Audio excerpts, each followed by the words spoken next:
ہم کریں گے ہر مظلوم کی حمایت۔ السلام علیکم، میں ہوں حرین فاطمہ اور آپ دیکھ رہے ہیں حمایتی نیوز HD چینل۔ نظر ڈالتے ہیں آج کی اہم خبروں پر۔ احمد دین حمایتی کی رپورٹ۔ وزیر بلدیات سندھ سعید غنی اور general secretary PP Sindh senator Waqar Mehri صاحب نے کورنگی کاز وے اور ملیر ایکسپریس وے کا دورہ کیا اور جاری کاموں کا جائزہ لیا۔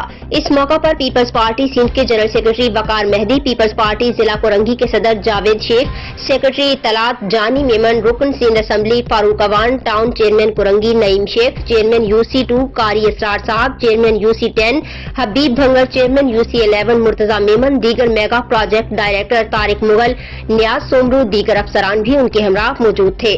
جاری کردہ Tahir Khan Swati, UC2 chairman coordinator. السلام علیکم۔ اس وقت ہم کھڑے ہیں ملیر ایکسپریس وے پر، اور یہ ایک بڑا شاندار پروجیکٹ ہے سندھ حکومت کا، جو قیوم آباد سے شروع ہوگا اور سپر ہائی وے تک جائے گا۔ 39 کلومیٹرز کی لینتھ ہے اور بڑی تیزی سے کام اس پہ ہو رہا ہے۔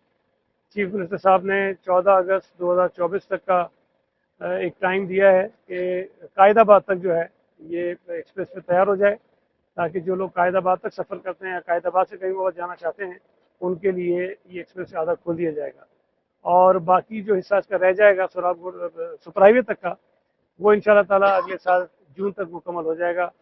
اور میں سمجھتا ہوں کہ کراچی کے شہریوں کے لیے بڑا ایک شاندار پروجیکٹ ہے، اور اس پر سفر کرنے والے لوگوں کو بہت آسانی ہوگی کہ وہ سپر ہائی وے کاٹھوڑ تک جو ہے میرا خیال ہے کہ شاید آدھے گھنٹے میں پہنچ جائیں گے۔ اور انشاءاللہ تعالیٰ کوشش ہماری ہے کہ کراچی کے شہریوں کی جتنی خدمت ہو سکے اور ان کی سہولت کے لیے جتنے منصوبے بنا سکیں بنائیں، اور یہ ایک شاندار منصوبہ ہے، اور انشاءاللہ تعالیٰ اگلے سال جون میں اس کو مکمل کریں گے۔